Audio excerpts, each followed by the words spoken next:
Lizzie présente les bienfaits de l'intelligence émotionnelle dans la vie professionnelle. Motivation, sens et implication. De la Harvard Business Review, lu par François Hatt.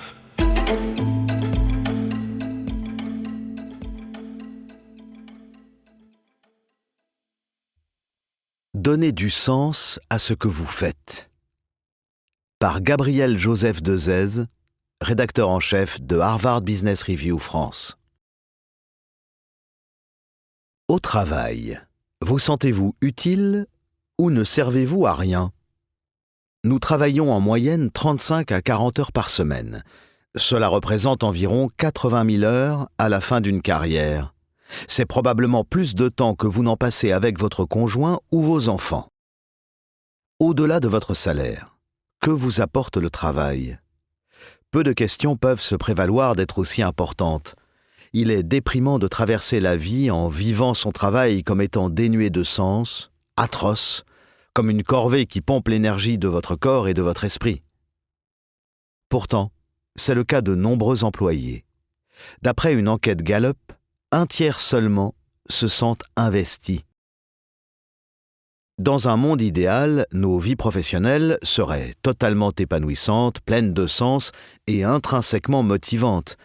Mais que faire si ce n'est pas le cas, ou si l'on se retrouve coincé dans un poste ou une carrière autrefois appréciée, mais qui ne nous motive plus?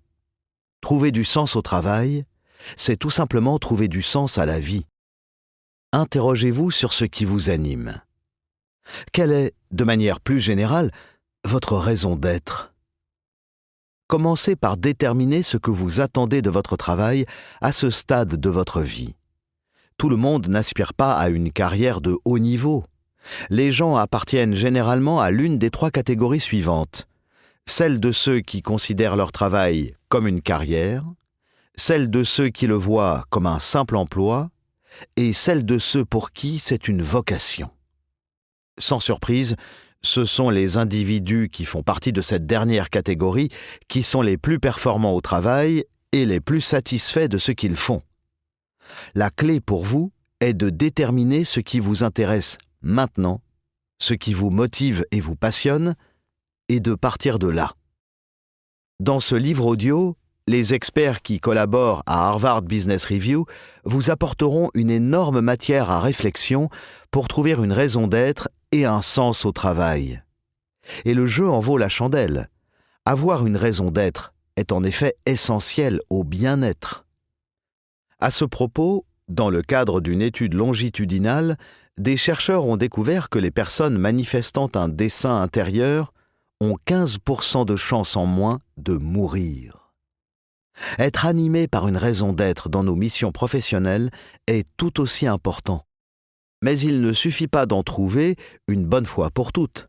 Les circonstances exigent d'en trouver continuellement à mesure qu'elles évoluent, et vous avec elles. En effet, rien de plus faux, selon certains experts, que d'imaginer qu'une raison d'être reste stable dans le temps. Ainsi, il est aujourd'hui courant d'avoir plusieurs carrières dans une seule vie. Que nos engagements professionnels changent ou non, la plupart d'entre nous connaîtront des phases dans nos vies personnelles où ce qui fait sens évolue. L'enfance, l'adolescence, le moment où l'on devient parent et celui du départ des enfants, pour n'en citer que quelques-unes. Cette évolution de ce qui fait sens à nos yeux n'a rien de bizarre et ne traduit pas un manque d'engagement, elle est naturelle et saine. Tout comme nous trouvons tous du sens dans de multiples choses, les sources de ce sens peuvent changer et changent au fil du temps. Ce qui m'intéressait et donnait du sens à ma vie lorsque j'avais 20 ans n'a rien à voir, à bien des égards, avec ce qui m'intéresse et donne du sens à ma vie aujourd'hui, et c'est la même chose pour quasiment tous les gens que vous rencontrez. Cherchez à donner du sens à tout ce que vous faites, à accepter tout ce qui peut être naturellement porteur de sens à chaque étape de votre existence et à être à l'aise avec ces changements au fil du temps, et vous trouverez votre raison d'être. Chapitre 1. Trouver du sens au travail, même quand tout est insipide.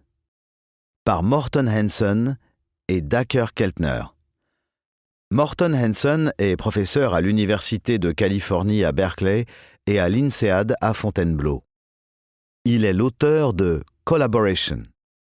Dacher Keltner est professeur de psychologie à l'Université de Californie à Berkeley et a écrit Born to Be. Nous espérons que vous avez apprécié cet aperçu. Pour continuer à écouter ce livre audio sur Google Play Livres, utilisez le lien dans la description de la vidéo.